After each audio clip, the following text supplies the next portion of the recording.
The morning sun was a merciless forge, hammering the landscape of Scorpion Creek into a shimmering anvil of heat. It blazed without pity, bleaching the very color from the sky. Through this haze, a figure emerged, less a man and more a specter of one, astride a horse that was little more than a memory of an animal. This was Silas Kane, and he was riding into town on the last legs of his dying hope. The horse, a skeletal frame draped in a hide of patchy fur, moved with a painful rhythmic wheeze. Each hoof fall was a question of whether it could bear the next, its ribs a grim map of starvation. The creature was a mirror to its rider. Silas's own appearance was a testament to a long and bitter road. Dust clung to him like a second skin, a pale shroud over the weathered leather of his face and the frayed threads of his shirt. His clothes, once belonging to a larger man, perhaps a younger, more hopeful version of himself, hung loosely, speaking of too many missed meals and far too many bottles that served as dinner. His pockets, he knew, were lighter than autumn leaves, carrying nothing but the hollow weight of emptiness. Ahead, the town's saloon wavered in the heat, a shimmering promise of oblivion. It was less a building and more a mirage beckoning him forward. As he dismounted, leaving the horse to lean its weary head against a hitching post, the batwing doors swung open. He stepped from the blinding glare into a cool, odorous gloom. The familiar stench of stale beer, sweat, and a faint, cloying hint of cheap perfume wrapped around him like an old coat, a comfort he was ashamed to admit he recognized. He slumped against the bar, the scarred wood sticky to the touch. For a moment he just breathed, letting the relative quiet of the room settle over him. Then, with fingers stiff and calloused, he uncurled his fist. The few coins inside made a pathetic rattle as he counted them onto the bar top, the sound as final as dice in a losing game. $3.47. It was not enough for a room to rest his aching bones. It was barely enough for the bottle he craved, the one that could quiet the ghosts that visited him each night. Chief among them was Leo, his younger brother, whose voice always seemed to whisper on the edge of silence, a constant, ghostly accusation that no amount of distance could outrun. The whiskey was his only shield, a welcome fire to drown the voice that reminded him of all he had lost, of the man he had failed to be. With the last of his fortune laid bare, Silas knew this town was either his salvation or his grave. At the far end of the bar, where the shadows clung thickest, a new sound began to cut through the lethargic hum of the saloon.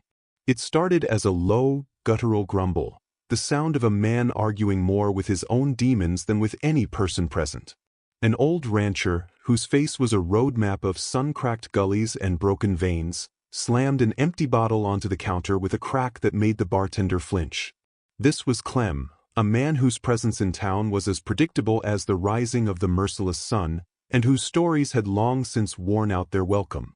"More," he rasped, shoving the bottle forward.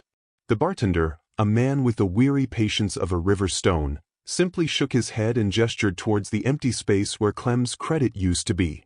The rejection seemed to ignite a different fire within the old man, one fueled not by alcohol but by a deep, festering bitterness. He gestured wildly with a half-empty bottle he'd been nursing, his voice rising in a theatrical, slurring crescendo. "Cursed, I tell you. That whole damn ranch is cursed." His declaration was met with a collective sigh from the few other patrons, the sound of a story heard too many times before. A man playing cards in the corner snorted into his beer, but Clem was undeterred, his eyes wide and unfocused, seeing ghosts that no one else could. "The water, it tastes of sorrow," he proclaimed, his voice dropping to a conspiratorial whisper that still carried across the room. "The animals won't graze. They just stand there, staring at the hills, their eyes as hollow as a sinner's prayer. And at night," he shuddered, a genuine tremor of fear running through his frail body. "At night, you can hear him crying." Another patron at the bar finally took the bait, his voice thick with sarcasm. "Crying? What's crying, Clem? The coyotes?" "No!" Clem roared, slamming his fist down again, rattling the glasses. "The spirits! The spirits of the Indians that used to live there, before that devil Jedediah Thorne ran him off, him and his greed. He built his fortune on their graves, and they left a poison in the soil. Thorne couldn't stand it. He sold it to me for a song, the cheat. He took a long, desperate swig from his bottle. Now the place just sits empty, rotting under God's good sun, a monument to greed and ghosts. Silas listened, his gaze fixed on the murky amber of his whiskey. The word, cursed, didn't frighten him. A man who felt as haunted as he did had little to fear from spirits. He was already living with a ghost, the ghost of his brother Leo, a phantom that rode with him through every sun-scorched day and every cold, starless night. The world had already taken everything from him. What more could a patch of cursed earth do? Then came the words that changed everything. Clem, in a final act of drunken desperation, threw his arms wide. $10. $10 to anyone fool enough to take it off my hands. Take the deed, take the curse, take the whole damn thing. The saloon fell silent for a heartbeat, the only sound the discordant plink of a single piano key. $10. The number hung in the air, absurd and insignificant. It was a joke. But to Silas, it was a lifeline. His head snapped up. The bartender saw the look in his eyes and gave a subtle, almost imperceptible shake of his head, a silent warning. But Silas was no longer listening to warnings. He looked down at the $3.47 on the bar, then thought of the dying mare outside, her loyalty a weight on his soul. In any man's estimation, even dying as she was worth at least 10. The idea that had struck him like lightning began to solidify, no longer just a flash of desperate inspiration but a tangible, terrifying plan. He had been drifting for 8 years, a tumbleweed pushed by the winds of grief and regret, never staying anywhere long enough to call it home. He ran from the memory of Leo, from the guilt that ate at him from the inside out. But the running never stopped the pain. It only changed the scenery. Perhaps it was time to stop running. Perhaps it was time to find a place as broken and haunted as he was, a place where his own ghosts might find company. A cursed land for a cursed man. There was a grim, poetic justice to it that appealed to the last shred of his broken spirit. Maybe it was time to put down roots, even if it was in poisoned soil. He pushed himself off the bar, his movements slow and deliberate. He walked towards Clem, his boots scuffing quietly on the dusty floorboards. The other men watched, their card game forgotten, sensing a shift in the room's stale air. "I'll take it," Silas said, his voice a dry rasp, cutting through the saloon's renewed chatter like a knife through canvas. He unhooked the worn bridle from his belt and laid it on the bar beside his meager pile of coins. "My mare's worth 15 in any town. You keep 5 for your trouble." Clem stared, his bloodshot eyes struggling to focus, trying to discern if this was another drunken jest. But Silas's gaze was steady, a hard, unyielding glint in his tired eyes. The transaction took place with the kind of desperate speed that marked most bad decisions. The bartender, sighing as if he were witnessing a foregone conclusion, pulled a pre-written, grimy deed from under the counter. Papers were signed with shaky hands, Clem's from drink, Silas's from a tremor that was part exhaustion, part the monumental weight of this choice. Money and a bridle changed ownership, and within an hour, Silas Kane, the drifter, found himself walking north out of town, a canvas sack with his few possessions slung over his shoulder, and a folded piece of paper in his pocket that said he was now a landowner. He didn't look back at the horse he'd left behind. He was no longer a man with a mount to carry him away. He was a man with a destination, however damned it might be. The 5-mile walk from Scorpion Creek was a pilgrimage into the heart of desolation. The sun, having climbed higher, now seemed to press down on Silas with a physical weight, drawing beads of sweat that felt like diamonds of fire on his skin. There was no sound but the crunch of his own worn boots on the gravelly earth and the whisper of a wind that carried no relief, only more dust. He was walking toward a curse, a $10 piece of damnation, and yet, for the first time in years, he felt the pull of a destination. He was no longer just running from something. He was walking to something. When the property finally came into view, it looked like God's own abandonment. The fence posts, bleached to the color of bone, leaned at drunken angles, sentinels that had long ago given up their watch. The barn, a great, hulking shadow against the pale sky, seemed to sag under the weight of its own emptiness, its roof a broken spine. And the house, a small, forlorn structure, had paint peeling from its clapboard siding like sunburnt skin, revealing the gray, weathered wood beneath. It might have been white, once upon a time. A profound silence hung over the place, a silence heavier than the afternoon heat. But as Silas drew closer, his drifter's instincts, honed by years of sleeping with one eye open, began to prickle at the back of his neck. This was not the quiet of emptiness. It was the quiet of presence, of something holding its breath. He saw it then. Near the crumbling foundation of the house, a circle of stones marked the ghost of a recent campfire, the ashes a soft, telltale gray. Leading from it were tracks in the dust, too light to be a man's, too distinct to be an animal's. Someone was here. And recently. His hand drifted instinctively, his thumb coming to rest on the worn, familiar hammer of the old Colt at his hip. A lifetime of caution dictated he should turn back, that this was a complication he didn't need, another person's trouble to stumble into. But he was tired. Tired of turning back, tired of running. He had a deed in his pocket. For better or worse, this was his ground now. He approached the barn first, its great double doors looming like a mouth.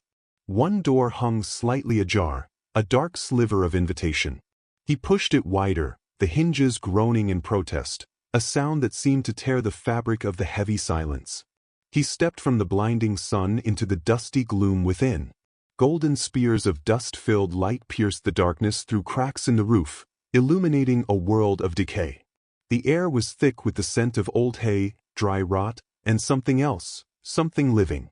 A faint, almost imperceptible scent of wood smoke and sage. He took another step, his eyes slowly adjusting, and that's when he saw her. She emerged not from the light, but from the deepest shadows in the far corner, as if she had been carved from the darkness itself. She stood like a cornered wildcat, poised and utterly still, her presence commanding the cavernous space. In her hands she held a longbow, its wood dark and seasoned, the string pulled taut. An arrow, tipped with a shard of obsidian that drank the light, was nocked and aimed directly at his heart. For a long, suspended moment, the world stopped. Silas froze, his hands still resting on his pistol. His first instinct was to draw, to answer the threat with the swift, brutal language he understood. But he hesitated. It wasn't the weapon that stopped him cold, though the unwavering point of the arrowhead was a compelling argument. It was her eyes. They were dark, bottomless pools that held a history of sorrow he recognized with a sickening jolt. They held the kind of pain that comes from losing everything and finding the strength, somehow, to keep breathing anyway. He saw in them a sovereign kind of grief, a resilience forged in fire, a story he knew by heart because he carried his own version in the hollow space where his brother used to be. Ritual scars, faint and elegant, marked the high planes of her cheeks, patterns he didn't recognize but understood as stories etched in skin. Her long, black hair was braided with small turquoise beads that caught what little light filtered through the barn's cracks, tiny glimmers of life in the encompassing gloom. He saw the tension in her knuckles, the slight, controlled tremor of a muscle held at its limit. She was not afraid, she was ready.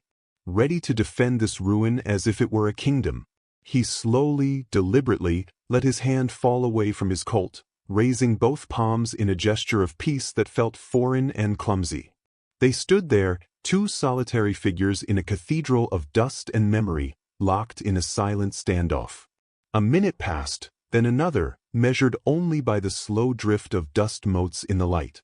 He could feel his own heart beating a frantic rhythm against his ribs, a drumbeat of fear and exhaustion. Finally she spoke, her voice clear and low, breaking the spell. It was precise but accented, each word carefully chosen. "You cannot stay here." It wasn't a request, it was a statement of fact.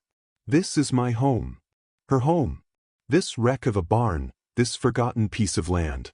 The words hung between them, a claim laid down with more authority than the flimsy, ink-stained deed in Silas's pocket. He looked around again at the collapsed stalls, the rotting hay, the general air of profound neglect. Then he looked back at her, at the fierce, protective fire in her eyes, and for the first time he saw it not as a ruin, but as a sanctuary. Her sanctuary. And he, the unwanted intruder. 3 weeks passed in a silence that was not empty, but full. It was filled with the rhythmic sound of a hammer striking wood, the scrape of a shovel against stubborn earth, and the soft murmur of the sacred spring. A fragile routine began to form between Silas and Aiyana, a partnership born of shared solitude and unspoken understanding.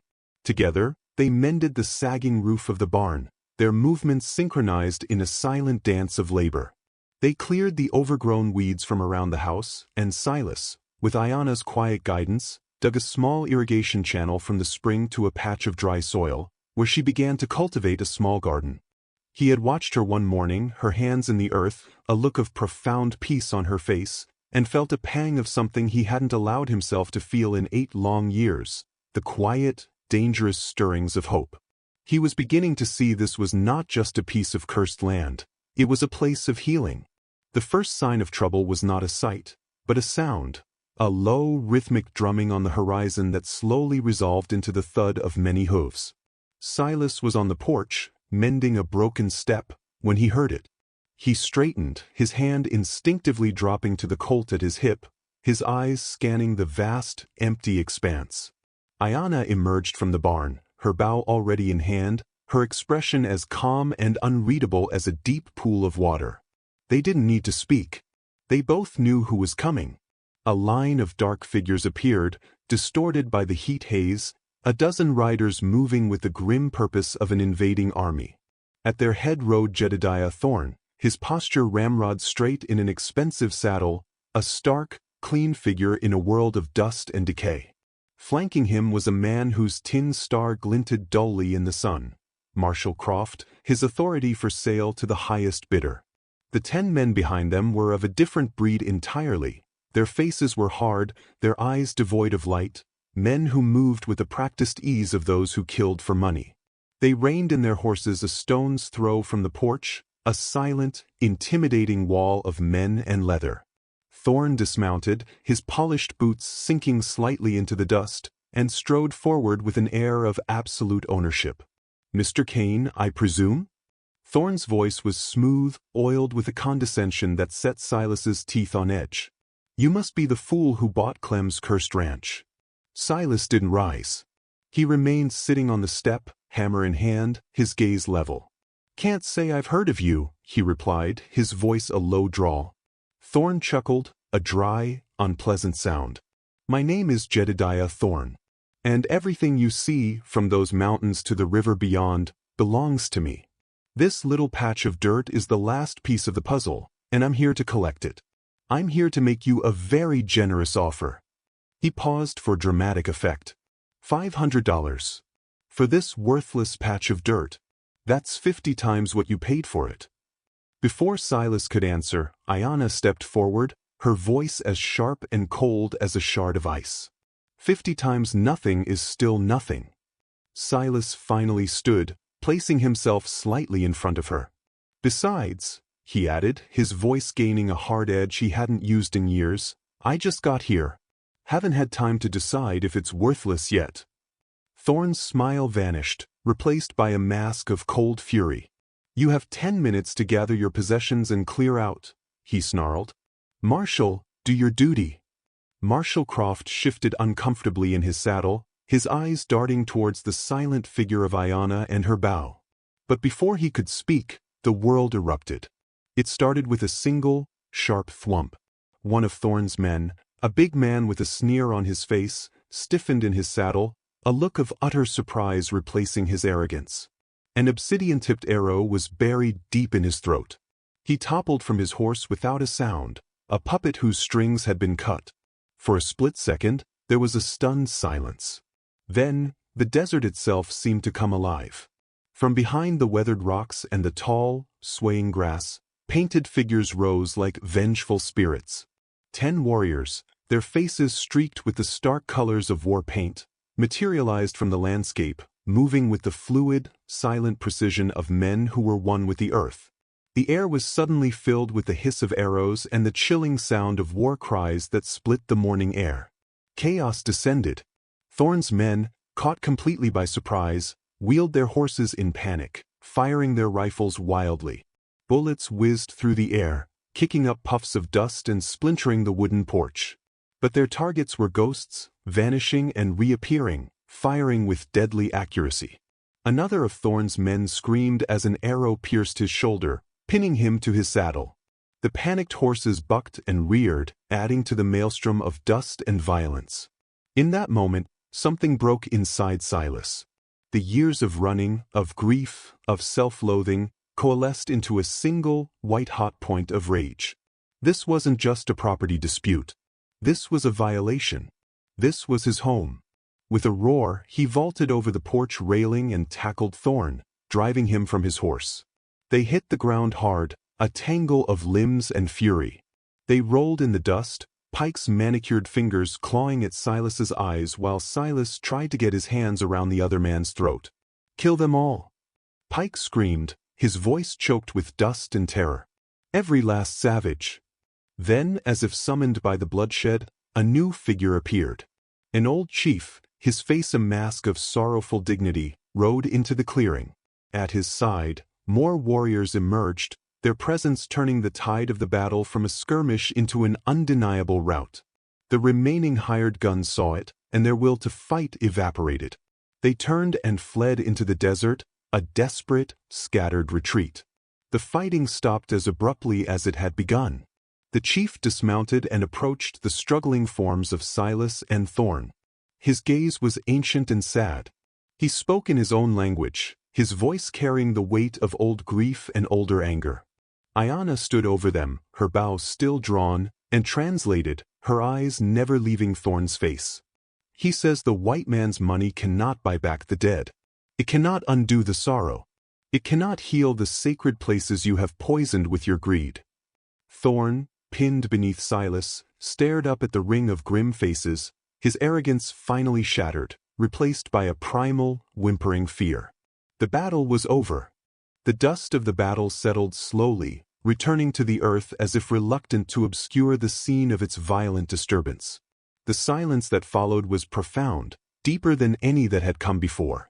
It was not the silence of emptiness, but of aftermath, thick with the scent of gunpowder, sweat, and the coppery tang of blood. Pike's men lay scattered across the ranch yard, some dead, others wounded and disarmed, their bravado replaced by the groans of the vanquished. A few had fled into the desert, swallowed by the very wilderness they had sought to conquer. Marshal Croft sat on the ground, his hands raised in surrender, his tin star torn from his shirt and lying discarded in the dirt. His authority, like his nose, was broken. And Jedediah Thorne, his fine suit now a ruined mess of dust and blood, whimpered on the ground, all his arrogance evaporated like morning dew. "Please," he begged, his voice a pathetic whisper. "I have money, lots of money. Whatever you want, I can pay." The old chief, who had orchestrated the victory with a wisdom born of generations, looked down at Thorne not with hatred, but with a weary, profound pity. He spoke again in his own language, his voice carrying the weight of old grief and an even older anger. Aiyana, her bow still held loosely in her hand, translated without taking her eyes off Pike. "He says the white man's money cannot buy back the dead," she said, her voice soft but unwavering. "It cannot undo the sorrow. It cannot heal the sacred places you have poisoned with your greed." The chief then turned his gaze to Silas, who was slowly, painfully, pushing himself to his feet. He spoke again, his words measured and final. Aiyana's face softened as she translated, a flicker of something like surprise in her eyes. "He says, you protect the sacred water, you protect my daughter. This makes you brother." She paused and a small, almost imperceptible smile touched her lips. "I am banished no longer. My punishment was for betraying my tribe. But I did not betray. I chose mercy over hatred, chose to save rather than destroy. He says that sometimes, what looks like betrayal is actually a wisdom we are too angry to see. So, I can go home." Silas looked from the chief to Aiyana, a question in his eyes. "So, you're leaving?" Aiyana was quiet for a long moment, watching the spring bubble up from the earth, reflecting the now peaceful sky. "My home is not a place," she said, echoing the chief's wisdom. "Home is where the heart rests without fear." She looked directly at Silas, and he saw a vulnerability there that he had never seen before. "Where does your heart rest, Silas Kane?" Dust looked across the yard, at the small, makeshift settlement that had sprung up in the hidden canyon where the other outcasts had gathered. He saw a community founded not on shared blood, but on shared exile, a tapestry woven from the threads of different sorrows. He saw children playing games that mixed two cultures into something entirely new. It was beautiful in its impossible hope, this attempt to build Eden in the wasteland. But his gaze kept returning to the small, repaired house on the rise, to the spring that sang its endless lullaby, and to the woman who stood before him. He thought of the past 3 weeks, a lifetime compressed into a handful of days. He had worked harder than he had in years, his muscles aching with a clean, honest fatigue. He had learned to read from a water-damaged Bible, her patient voice guiding him through words that had once seemed like meaningless scratches on paper. He had taught her the 3 chords he knew on his battered guitar, and listened as she sang old songs that seemed to make the water dance. They had never spoken of love. The word felt too small, too fragile for what was growing between them, a bond forged in shared survival and mutual respect. He had started to sleep through the night. The ghostly whispers of his brother, Leo, were fading, replaced by the gentle murmur of the spring and the sound of Aiyana humming as she worked. He felt something tight and cold in his chest, a knot of guilt he had carried for 8 years, begin to loosen. He looked at the chief, then back at Aiyana. He took a deep breath, the desert air feeling clean in his lungs for the first time. "No," he said, his voice clearer than it had been in years. "This is their home." He gestured toward the canyon. Then he looked at the ranch, at the house and the barn and the spring. "Mine is back at the ranch. With the spring. With you, if you want it to be." Aiyana stared at him, and for the first time, Dust saw tears cutting clean tracks through the war paint and dust on her face. The victory, he realized, tasted like ashes in her mouth, a grim reminder of all that had been lost to make it possible. When the chief and his warriors left, taking Pike and his men with them, a new quiet settled over the land. That evening, as the sun died behind the mountains, painting the sky in strokes of crimson and gold, Silas and Aiyana sat on the porch steps. They watched the stars emerge, scattered like diamonds on black velvet. They knew the battles ahead would come. The world was not a kind place. There would be new challenges, new threats, new reasons to be afraid. But tonight, beside the sacred water that had brought them together, 2 broken people had found something worth fighting for. Something worth living for. Something like home. Under the starlit sky, they finally found a reason to stay. They had found peace in each other, a quiet promise that tomorrow, they would face whatever came, together. 31.6s